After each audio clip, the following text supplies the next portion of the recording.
Hello everyone, welcome back on my YouTube channel. Industrial law में आज के lecture में हम लोग डिस्कशन करेंगे ग्रेच्युटी एक्ट 1972, जो कि हमारा मेन टॉपिक चल रहा है। आज की स्लाइड है बेस्ड है कैलकुलेशन पे, ठीक है। Calculation of gratuity and amount of gratuity to be calculated, किस तरीके से कैलकुलेशन होते हैं और कौन कौन से इसके मेन फैक्टर्स होते हैं जो कैलकुलेशन को अफेक्ट करते हैं, क्राइटेरिया क्या है, एलिजिबिलिटी क्या है। तो ये सारे आज के टॉपिक्स हैं जो हम डिस्कस करेंगे हमारी आज की स्लाइड्स में। So let's start. Again I am explaining what is gratuity. Gratuity है क्या, तो ये सबसे पहले यही समझना ज़रूरी है, ठीक है, कि what is the mean of gratuity under payment of gratuity act 1972। Gratuity refers to amount that an employer pays his employee in return for services offered by him to company.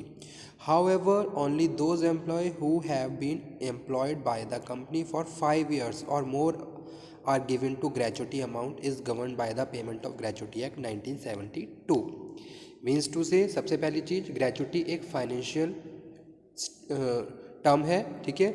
एक तरीके से मॉनेटरी रिवॉर्ड कह लीजिए कि ये क्या है, ये एक मॉनेटरी रिवॉर्ड है जो एम्प्लॉयर की साइड से अपने एम्प्लॉय को दिया जाता है after completion a particular certain time period. जैसे कि यहाँ पे लिखा हुआ है, अगर आप किसी भी फैक्ट्री में जॉब कर रहे हो, ठीक है, अगर आपने वहाँ पे 5 ईयर कंप्लीट्स कर लिए हैं, it means you are eligible for gratuity. And जब आप वहाँ से लीव करोगे, ठीक है, तो उसके बाद एक certain time period amount calculate करके आपको दिया जाएगा, ठीक है। सो वही चीज़, amount that employer pay to his employee, that is gratuity. The employee can get the gratuity before 5 years if he or she gets disabled on the accident or due to the disease, ठीक है। अगर किसी भी employ को 5 साल से पहले कोई भी डिसेबलमेंट हो जाता है, कोई एक्सीडेंट हो जाता है, in that case he is liable and he is to pay the amount of gratuity. Gratuity mainly depend on your last drawn salary, और ग्रेच्युटी को जो हम कैलकुलेट करते हैं वो हम अपने लास्ट सैलरी के बेसिस पे करते हैं कि भी लास्ट जो भी जब आप ऑर्गेनाइजेशन को छोड़ रहे थे, जो लास्ट मंथ था उस टाइम पे आपकी सैलरी कितनी थी, ठीक है, and the year of service और total number of year of service को कैलकुलेट करके ग्रेच्युटी का अमाउंट कैलकुलेट किया जाता है, और जो कि कंपनी या फिर एम्प्लॉयर अपने एम्प्लॉय को पे करता है, ठीक है। तो ध्यान दीजिए, बहुत कुछ यहाँ पे इंपॉर्टेंट टर्म्स है, जैसे कि इसमें है 5 years, only those employee who have been employed by the company for 5 years or more are given the gratuity amount। और यहाँ पे हम बात कर रहे हैं gratuity mainly depend on last drawn salary and the year of service which the render to the company. किसी भी एक एम्प्लॉय ने किसी कंपनी में जितने साल काम किया है और उसकी लास्ट जो सैलरी है उसको कैलकुलेट करके ग्रेच्युटी का अमाउंट कैलकुलेट किया जाता है और वो एम्प्लॉयर के साइड से एम्प्लॉय को दिया जाता है। Now moving on next sub topic, that is what are the eligibility criteria for payment of gratuity. किस तरीके से पेमेंट किया जाता है ग्रेच्युटी का, तो यहाँ पे कुछ पॉइंट लिखे हुए हैं। First one is to receive the gratuity you must meet the following eligibility criteria. You should be eligible for superannuation, ठीक है। सबसे पहला जो क्राइटेरिया है वो ये है कि सुपर एनुएशन होना चाहिए, यानी कि आपका टाइम पीरियड कंप्लीट होना चाहिए, ठीक है। या फिर सेकंड है you should have retired from services, आपको सर्विस से रिटायर कर दिया गया। You should have resign after continuous employment of 5 years, 5 साल होने के बाद आपने वहाँ से रिज़ाइन कर दिया, तब आप ग्रेच्युटी ले सकते हो, ठीक है। In case of your death the gratuity is paid to the nominee और to you on disablement on account of a sickness or accident, ठीक है। so these are the condition and eligibility to receive the amount of gratuity। पहली condition क्या है कि भाई time period जो आपके जो एम्प्लॉयमेंट का टाइम था वो कंप्लीट हो चुका है, so after that you are eligible to receive the amount of gratuity, जो कि सुपर एनुएशन यहाँ पे हम बात कर रहे हैं। या फिर ये हो सकता है कि आप रिटायर हो गए हो, जब आप रिटायर हो गए हो तो आप रिटायरमेंट के बाद आपकी ग्रेच्युटी कैलकुलेट करके आपको दी जाएगी।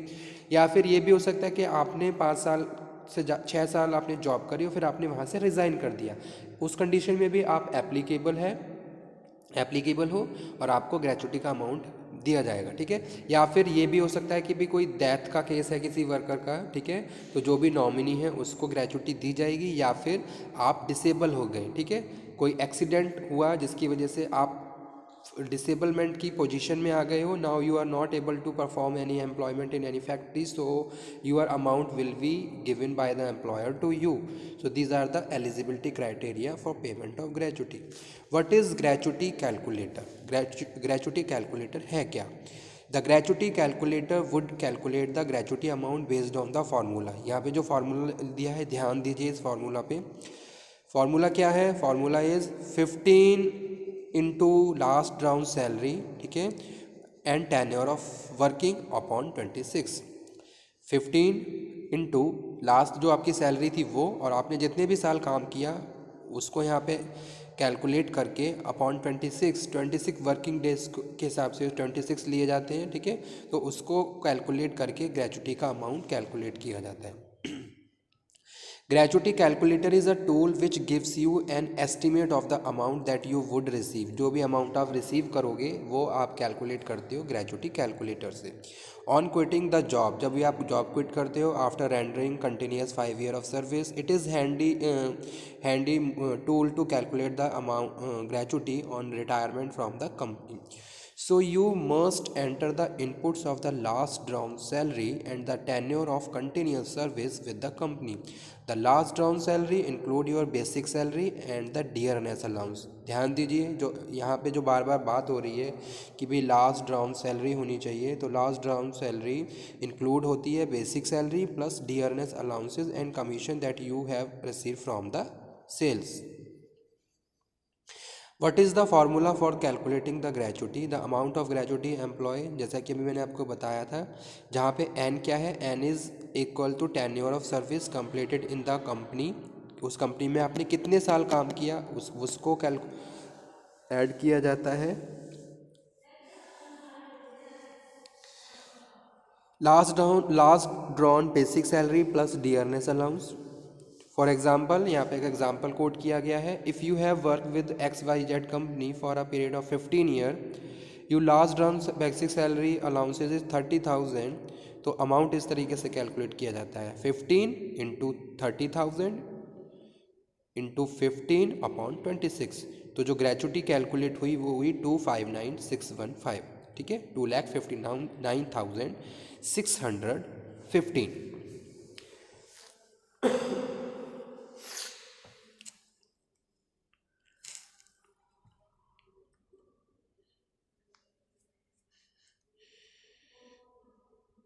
तो ये जो फार्मूला है इसको आप ध्यान दीजिए, ये इम्पॉर्टेंट है।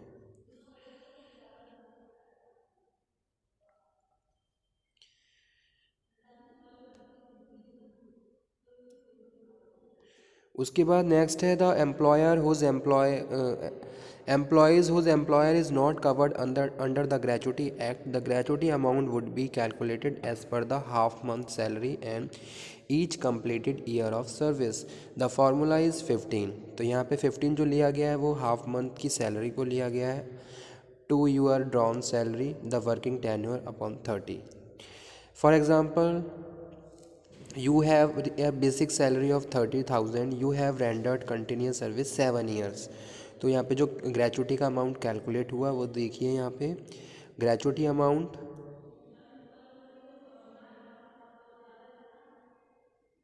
15 into 30,000 into 7 upon 30 is equal to 1,05,000 rupees.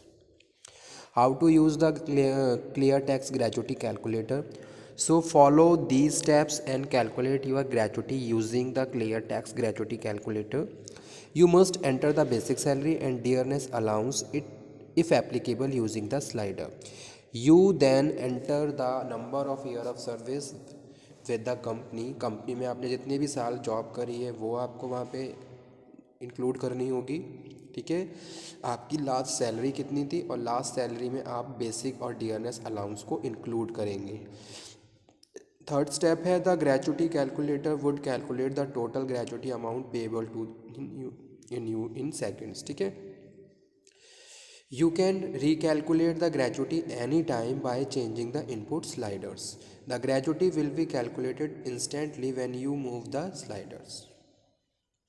What are the taxation rules for gratuity? कौन कौन से taxation rules include किए जाते हैं, कौन कौन से main provisions हैं whenever you are calculating gratuity? The tax treatment of gratuity amount depend on the type of employee who has to receive the gratuity. ये डिपेंड करता है टाइप्स ऑफ एम्प्लॉय पे. The amount of gratuity received by any government employee whether central state local authority exempted from the income tax. ठीक है. So any other eligible private employee whose employer is covered under the payment of gratuity act. Here the list of the following three amounts will be exempt from the income tax. 20 lakh rupees पहली condition ये. ठीक है, कि अगर 20 लाख तक gratuity बन रही है तो वो क्या है, एग्जैम्प्ट है इनकम टैक्स से. Actual amount of gratuity received और एलिजिबल ग्रेचुटी. यहाँ पे एक एग्जाम्पल कोट किया गया है, इस एग्जाम्पल को भी समझ लीजिए. Your employer had paid to gratuity of ₹12 lakh. As per the gratuity calculation in the earlier example you are eligible for gratuity amount ₹2,59,615. The government has set 20 lakh as the upper tax-free limit. So the lowest of the three figures, 259,615, which is exempt from the tax, you must pay the tax remaining amount. You must pay tax on the remaining amount of ₹940,385 as per your income tax slab. So do note that in your entire working life, the maximum tax exempt gratuity amount may claim cannot be beyond the 20 lakh rupees. Okay, thank you very much. So these are the important provisions related to the Gratuity Act, the payment of Gratuity Act 1972. ठीक है, calculation, eligibility criteria और किस तरीके से calculate होती है, और tax slab क्या है. These are the important terms related to the payment of gratuity act 1972.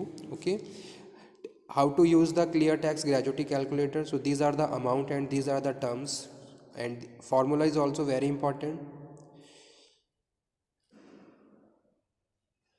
Okay, thank you very much.